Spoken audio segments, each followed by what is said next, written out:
core of the Evil Dead franchise has always been in the unrivaled creativity behind the story and visuals. Sam Raimi and crew set out to create something that would leave a mark on the film industry and allow them to burst onto the scene with an amazing vision. That torch has now been passed to Lee Cronin and his team for the amazing Evil Dead Rise, a film that is able to maintain that level of passion and creativity from the original entries in the franchise while adding more on top of that. Lee Cronin was able to add an intimacy never really seen in the franchise prior. Most of the entries in the Evil Dead franchise have consisted of a small group of friends in a cabin slowly getting killed by the evil spirit in the woods, or that same evil spirit torturing Bruce Campbell. This is the first film to focus fully on a family that is currently on the edge of being homeless, financial ruin, and so much more. There is a heightened sense of stress even before the evil presence enters the movie. These people are already scared of what's going to happen next, be it Beth discovering she's going to be a mother, or Ellie not knowing how to support her kids once they get evicted from their apartment. All of this fear is then heightened brilliantly once the Book of the Dead starts its chaos. How will the family stick together? How do you protect your family when put up against impossible odds? While answering those questions, the film is also able to explore the darker fears of parenthood, utilizing the Deadites to show what can happen if the ideas of raising kids are perverted to their darkest point. Evil Dead Rise also shows a deep love for the franchise, including the divisive 2013 reboot, sequel, legacy sequel, remake, requel, make, you can call it whatever you want. As to where the 2013 film was a true execution of the original film's tagline, the ultimate experience in grueling horror, Rise celebrates the Evil Dead 2 approach to the Deadites while taking away some of the outright nastiness of the 2013 film and replacing it with the commitment to dark humor and nasty horror of Evil Dead 2 and Army of Darkness. In this return to form, you get some of the best examples of horror the genre has seen in a long time. Let me tell you, the cheese grater scene in the trailer does not disappoint, and when one of the kids is chewing on glass, I mean, yeesh, it just and the eyeball gag, I mean, my God, they just really embraced Sam Raimi, but they weren't afraid to get too graphic with it either, which is, one of the things that 2013 film had going for it. They never get that gross and off-putting, but, they're like, hey, we can have some violence, we can have some blood, we can get a little nasty at times and gruesome, but, we're just not gonna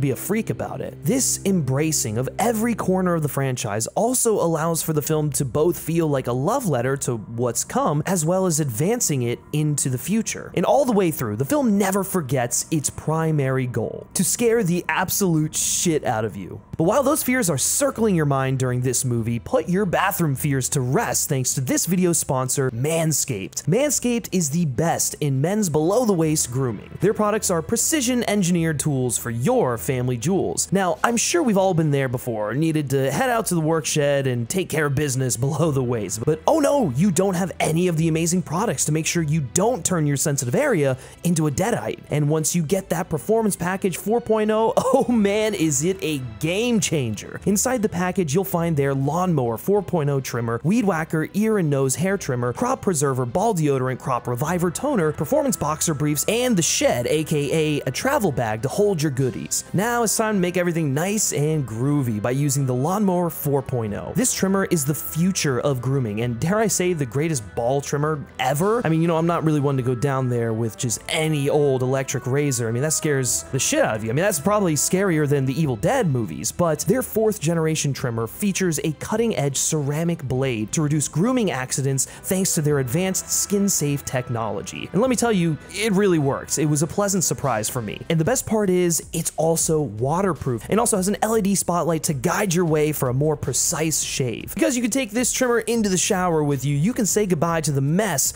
on the bathroom floor. But once you've destroyed those demons, it's time to take it all to the next level with the Weed Whacker. The Weed Whacker is also also waterproof and provides proprietary skin-safe technology which helps reduce nicks, snags, and tugs in all those delicate holes. Then, once you need to tidy up the cabin before the next guests arrive, their Crop Preserver Ball Deodorant and Crop Reviver Ball Toner will change the way you approach your hygiene routine. Trust me when I say this, fellas, your balls will thank you. Manscaped even threw in 2 free gifts to their Performance Package 4.0, the Manscaped Boxers and the Shed Travel Bag. Bring your comfort and boxers to the next level and fight off those deadites just like Ash. So what are you waiting for? It's time to take care of yourself. Go to manscaped.com and get 20% off plus free shipping with code FilmSpeak at manscaped.com. That's 20% off with free shipping at manscaped.com and use code FilmSpeak. Unlock your confidence and always use the right tools for the job with Manscaped. And you too can have the confidence of Ash taking on the deadites to save the day. Thank you so much to Manscaped for sponsoring this video. While on the surface, it doesn't seem like there's much going on with Evil Dead Rise, when you look at the whole picture, it almost plays like a visual metaphor for the anxiety and stress of an expectant mother. The uncertainty about whether or not they're ready to bring another life into the world and care for it, whether they lack the maturity and instinct to keep that child safe, especially when they're so afraid themselves. Beth has to learn that that fear and anxiety will always be there, but if she digs deep into the primality of her instincts, she does have the ability to come into her own, to come into motherhood. She learns that she's capable, adept, and will literally chainsaw a demon in half in order to keep her unborn child and niece safe. She finds the courage and strength within herself to prove to herself that she will be a good mother. Beth is afraid from the very beginning when she discovers she's pregnant, and that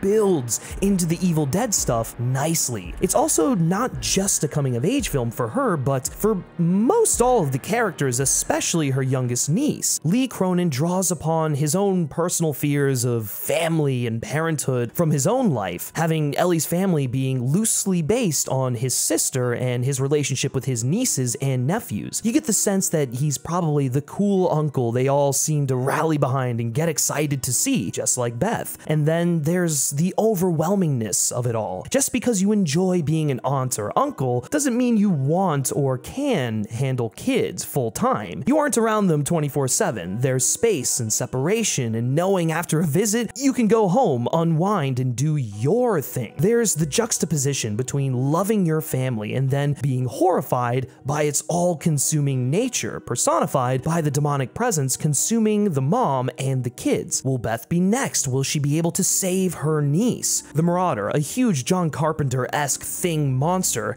came out of the metaphor of the story. From the point of view of Beth, she's just arrived home. Does she want to be a mom? Does she not want to be a mom? What is she going to do? As Lee himself put it during the post-screening Q&A I was able to attend, there's a little bit of me in Beth. I love my family to bits, but also, potentially, it could get very intense. If you become a parent, you get wrapped up in the whole thing. So the movie is essentially the complete perversion or subversion of family taking you to the darkest place possible. So that's the worst version of losing your identity as a parent. And you know that idea of, when I'm older, they'll pick me up and help me along. Well, they do exactly that in this film. When you lose an arm and a leg and you can't go hunt down your sister, they'll fucking help you walk around. That's what kids are for. That whole idea is essentially the thrust of the film. The perversion of parenthood and family, questioning the idealization of kids taking care of you and your needs when you're older. These things almost never go according to plan, and the parent sacrifices so much of themselves in the process, losing the independence and identity they used to cling on to in their youth. This is clearly Lee's worst nightmare, and so he basically lets us into something he's mulled over a lot, and that frightens him, and then basically tortures you with it with glee in typical Sam Raimi Evil Dead fashion. He also comes to the conclusion that there is strength to be gained out of the experience. You don't have to lose the thing that made you you when you become a parent. You don't have to fill the voids with your children. It can be a means to grow and mature. It can fill you with perspective and purpose as seen through Beth. That's why it's so brilliant brilliant to have the nightmare Marauder juxtaposed with the positive outcome, Beth. It really takes you on a chaotic journey through the turbulent mind of Lee Cronin. At the start of all of this, though, is the fears and anxieties of the family. Ellie and her family were abandoned by her husband, and you can tell Ellie is struggling financially to keep up with everything and also struggling to just take care of the kids. She needs her sister, but her sister hasn't always been the most available person. Ellie is and always has been there when Beth or family needed her, no matter what's going on. Beth feels guilted into the fact that she's been focusing a lot on herself and now is forced to care for another person in her unborn child. It puts her in a precarious situation with a challenge she must rise to. She feels like she can't do it alone, that she screwed up and needs her sister to help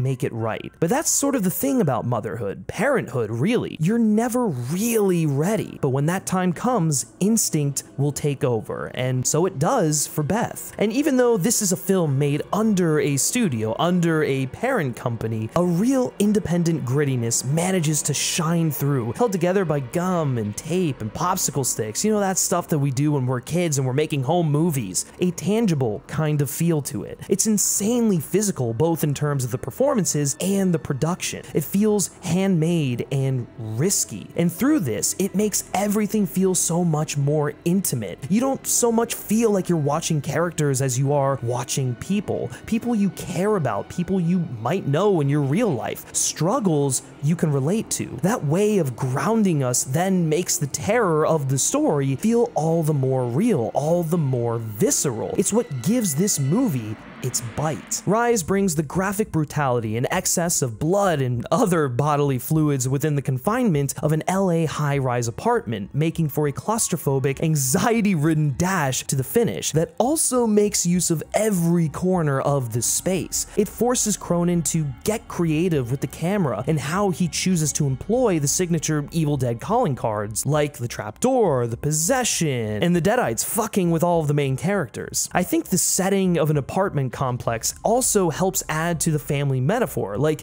yes, it's a high rise. Beth is forced to rise up and come into her own. The Evil Dead are rising again, having been dormant and starved and needing to feed and feeling like they need to let loose. I mean, really, the Deadites here are like manic children who need to just get out there and wreak havoc as a means of servicing themselves and their needs after they've been neglected and put on the back burner for so long. But then also setting the film in an apartment complex makes the whole thing more intimate, playing into the intrusiveness, perversion of family involvement in someone else's life or parenthood. There's really no room to breathe, no room to be alone or time to yourself. Everyone basically holding on by a thread, being overwhelmed by it all. In the wake of their father's departure, you get the sense that Danny feels like he needs to fill the void of man of the house, to be the person to help their mom figure out the financial troubles. But also, he's a teen. He's still trying to figure himself out. He's passionate about music and DJing and really just trying to come into his own as a person. And so there's this conflict that's at the root of the film, which is independence versus being a dutiful son, daughter, sister, mother, parent, and how all of that kind of messes with a person's head. And that's right where the Deadites are able to slip in and create this chaotic nightmare that confronts these characters with the reality of those fears. So when he stumbles onto the Book of the Dead, hidden in a bank vault under the apartment building as to protect it from the outside world, he sees an opportunity to help his family. He sees an opportunity to give back to his mom, who's provided for them for so long, who sacrificed so much of what she's wanted in life. He doesn't really know what he's getting himself into. He doesn't know what the recordings are. It could be a historic relic worth a lot of money. The weight on his shoulders leads him to unleashing that evil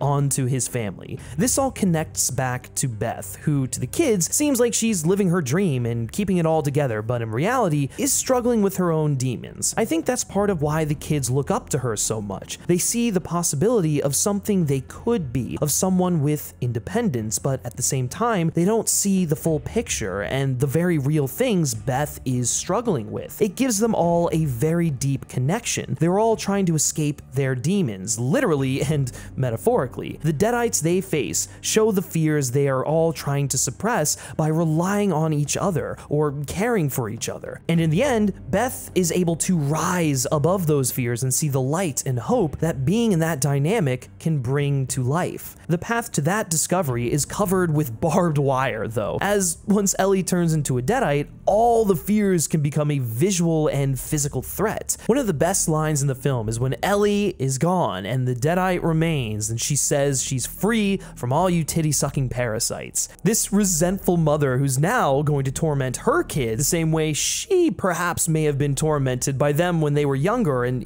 even still when they're coming into their own and trying to do their own thing, and she's trying to balance the family, keep them afloat and all of that. She's obviously going through a lot and it's stressful, but she's basically giving her kids a taste of their own medicine with the undue stress and burden of their existence. But now, once she's able to take over, she'll partition them to make her stronger. She'll take their souls, their lifeblood, the very thing she wanted, the reason why she wanted those kids in the first place, at least in the perverse sense of it. These Deadites take their pleasure in torturing you through total chaos. They don't play by the rules. Nothing can stop this demonic force unless maybe they all work together, hold on to each other, even more when mom is the bad guy. No matter what, your siblings will always be there, and they're the ones who will help you. They're the ones who can empathize with the experiences you're going through. That bond is special, and you can't let the parent take hold of it, weaponize it, exploit it, and turn the siblings against one another. I love Cassie's line to Beth when she says, "You'd be a good mom someday, honey, Beth."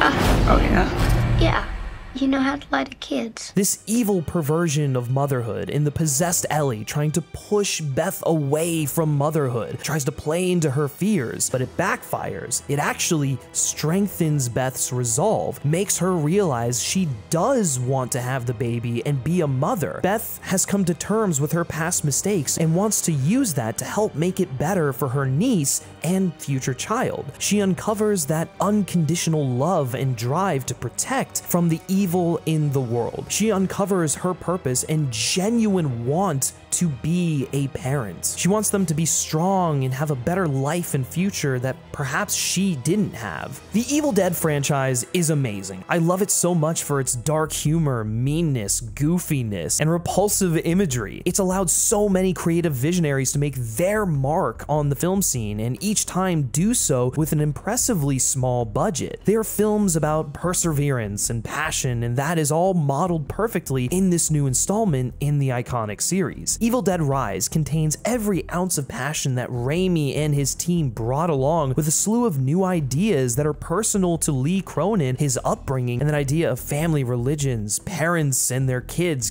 being obedient, just serving their moms and dads without a question. It's something that's clearly weighed heavily on his mind, and I think it's why this movie is as interesting as it is, why it's so different from any other Evil Dead film that's come before it. It keeps you invested and on edge for the entire runtime. We feel the blood-spattered passion of these artists leaking through every frame. Lee Cronin, Lily Sullivan, Alyssa Sutherland, and the rest of the team have created another iconic installation in the Evil Dead franchise, allowing the genre and these movies to feel as alive as ever. And it also opens up the series to so many more possibilities. Who else has stumbled onto the Necronomicon Ex Mortis, and what has it meant to them? What has it done to them? What can these dark forces tell us about the anxieties and fears we grapple with on a daily basis? How will the Evil Dead rise to their next victim and show them the true beauty of chaos?